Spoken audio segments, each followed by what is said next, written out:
Hello everyone, it is Joe here from OmniPoke, the channel that brings you guys everything Pokemon. If you're looking for PTCG live codes, make sure you check out the Potown store. You can get a 5% discount on your orders using that code OmniPoke. For today's video, I'm going to be going over a quick tier list update for the Baltimore Regional Championships. This is still in the Shrouded Fable format, so mostly knee-jerk reacting to the World Championship results and the month after the fact in the online tournament spaces and how decks are getting on. I've already thrown a couple other archetypes in the D tier because I don't really need to go into them into too much detail. They just don't have great matchup data behind them right now, and they also don't have great online placements as of late either. So you can see in the D tier, I've also got percentages of sort of play rates that I'm expecting for these archetypes. So I think there might still be some diehard Chien-Pao fans out there, Dragapult as well. There are so many ways to still play this archetype, although it's overall been underwhelming as of late.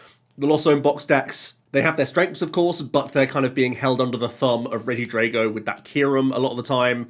And the Golden Go did have some pretty impressive performances, actually, at the World Championships. But I don't think it's necessarily well-placed going into the next set of tournaments either, although there are still going to be some fans of that archetype out there. So I think that's going to make up 10% or so of the meta. And as I talk about these decks, I'll talk about how I think they're positioned, but also I'm going to reference their play rate as well, or what I would expect to go into the tournament. So there may be something I don't think is a good deck, but I think will still be played in droves. So you have different things to sort of draw off of when we're talking about the right play for the tournament, I think. So let's begin with Iron Thorns, the deck that won the World Championships, of course.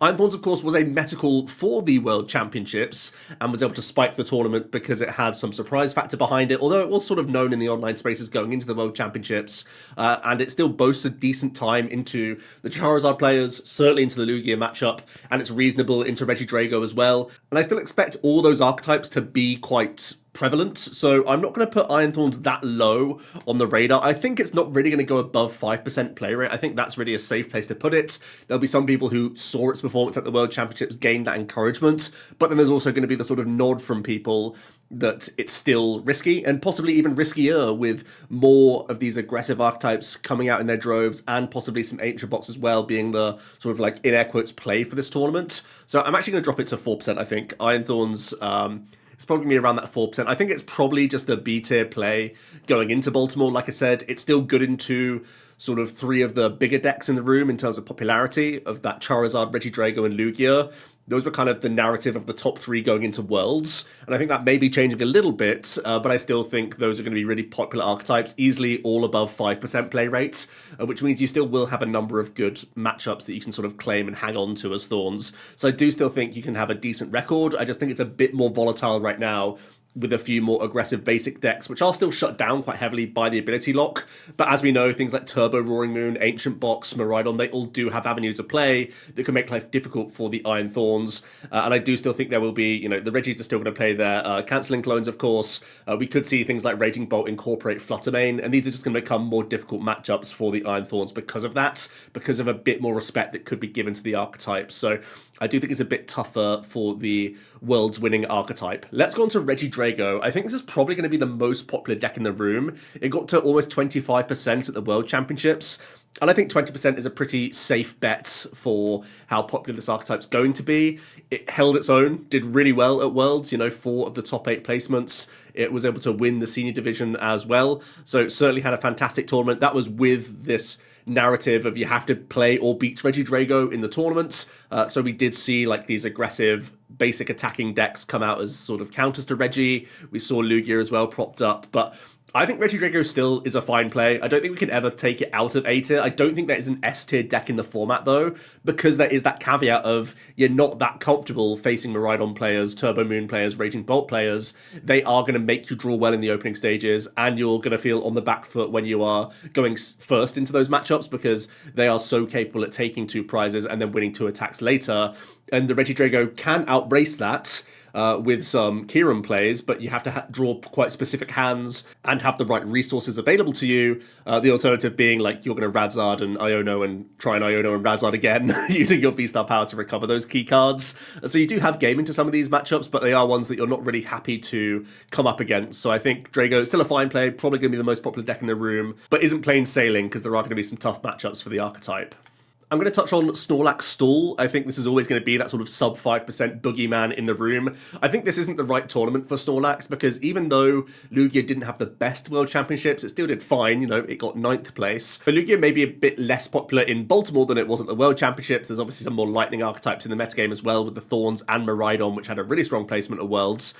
So there could be some drop-off of Lugia, which is normally a really good thing for Snorlax, but there are some new archetypes coming into the mix now. The Turbo Roaring Moon and the Ancient box, they both come with the Petront EX, which is really going to be combating the Snorlax deck quite heavily. So it's not just one archetype you're really heavily trying to dodge, it's 2 or 3 archetypes now. The good news is that's probably only combining to maybe like 18% of the metagame at most, I would say. So I think you can still get away with playing Snorlax, but I think you really have to know that you are going into that matchup roulette, and there are a number of matchups now that can catch you out. It's also worth noting that things like Charizard are often going to play their own cancelling clone as well, because again, it helps cover the Iron Thorns, and it's good against the controlling matchups, so you have to expect there will be tech still for this archetype. Next up, let's talk about Lugia then. I think it's going to sit around the sort of 9% play rates in day one.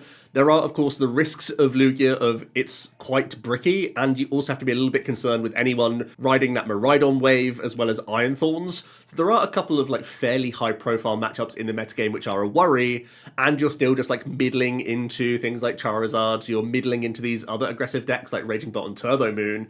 You are still boasting a decent time into Regidrago though, which I think is kind of propping up the archetype to still be a worthy play. I'm probably going to put this towards the top of the B tier. I think it's going to be one of those things where any fence sitters probably won't jump onto Lugia this weekend, but there still will be that contingent of players which enjoy playing the archetype and will stick to their guns. There's not a huge reason to not like Lugia going into the next tournament, outside of maybe a undercurrent of Miraidon making waves as well. So I think it's still a fine play. You probably have to play the Fluttermane over Iron Bundle, which makes me a little bit queasy because I do much prefer playing that tech card in a more open field. I'd personally be on the Tutu's Chinchino line as well. I think it's still really important to deal with Charizards going into this tournament. So that's really where my head's at with Lugia. Charizard had a pretty interesting World Championships run. The highest placing player was Tord Reklev, of course, with a very different list, with the Rabska TM Evo package incorporated into the 60, whereas the majority of day 2ing players were utilising the Dusknoir package. I think Charizard's going to sit below 10% play rate, to be honest with you, because I think there's a couple of things that put players off. It still has an awkward time to Regidrago, which you can't really get away from, and most of the deck lists now are really delicate, and you have to get everything right within the 60, so you really do have to be quite high on Charizard to actually take that gamble. I think if you are bringing Charizard to Baltimore, you're trying to cash in on some of these aggressive 2-prize racing archetypes, the Raging Bolts, the Turbo Moons, the Miraidons, and trying to catch the Ancient boxes in the Crossfire. That's an archetype that I'm really interested in how it's going to do in Baltimore, because there definitely is this narrative forming of Ancient bots can deal with these 2-prize racing decks quite effectively, because you're a 1-prize racing deck that can reach these 2 prizes quite capably. So I think Charizard might cash in on those sorts of decks, but I still think because fundamentally the Regidrago matchup is still not that great, I'm still going to put it at the top of the B tier. Actually, I'm going to put it above Lugia for where I think it's going to be placed for Baltimore. Like I said, the popularity is a bit of a strange one. We've seen it have droves of play, but those were more simplistic deck lists where you had, you know, like the traditional 4-1-3 lines of Charizard and Pidgeot, and the card was good enough that that could be the deck. But now we have to play like 3-1-2 lines of Zard plus 1-1-1 lines of the Dusknoir plus Thornton plus this, that, and the other. And getting that combination right means you have to be really dedicated to Charizard, because Regidrago is still looming over you and is still a hard matchup. Even when you have all these inclusions, either the Copium, Rabska, or you go down some other packages, it's still tough out there for you. So, yeah, I don't think it's a clear runway for Charizard, even though you can pick up some more good matchups around the sort of 5 to 10% mark of some of these other archetypes. But I still think it's a tough play going into this weekend. Next up, let's talk about the 3 racing archetypes in the room. And I think Raging Bolt might be the sort of front-runner list that people gravitate towards this weekend. And the reason being, between the Miraidon and Turbo Moon, I think Raging Bolt has the favoured aggressive mirror, at least into Miraidon, and then you go 50-50 into the Turbo Moon. So Miraidon is a little bit concerned with Bolt, as well as being concerned with Charizard, whereas Raging Bolt is kind of more middling into the Charizard matchup, because you have that one-hit KO potential and can still combat the Regidrago quite capably. And I think if you are including that Flutter, you can have a decent time into Iron Thorns as well. So I actually think this is a pretty good tournament for Raging Bolt, to be honest with you. I'm going to put it in the A tier as a play. I think this is probably the best positioned Diamond Turbo Aggressive archetype.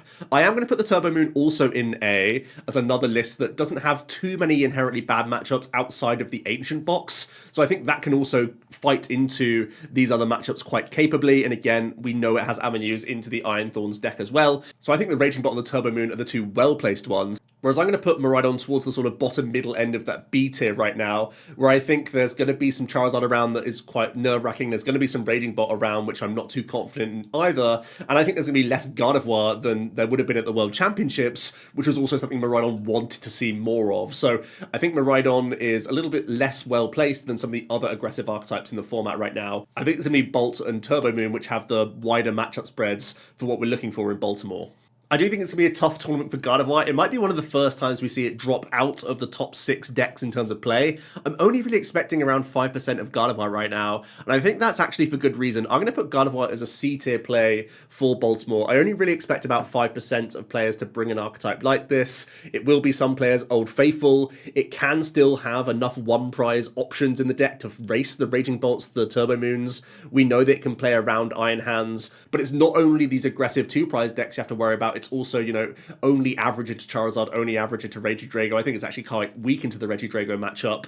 Honestly, I think one of your bigger boasts is having a decent Iron Thorns matchup, but I don't expect that archetype to be that strong and be a reason for you to play Gardevoir, honestly. So it's one of the slower decks in the game that has a lot of questions thrown at it all the time, which means you always have to be drawing well with the stage 2 and cycling through the deck and playing time. Like, there's just so much work you have to put in with Gardevoir, and I don't think there's enough payoff at Baltimore for even the top players to look towards this archetype, because there's still just so many issues inherently for the deck. And then finally we have Ancient Box. This is kind of being touted as the play for the weekend. At least a couple weeks back, that was a narrative that was forming, and Ancient Box was becoming much more popular in online spaces. And I actually tend to agree, to be honest with you. If I'm expecting this many aggressive archetypes to be played, and I think Regidrago is going to be in the mix, I think it's actually a pretty decent tournament for the Ancient Box, to be honest with you. You are still a little bit shaky into the Charizard matchup. You don't love seeing Lugia, but it is winnable. But other than that, I'm quite confident taking the Ancient Box into a number of these other decks, and I think you will get some free wins when you do face some of the basic EX attacking decks in the room. So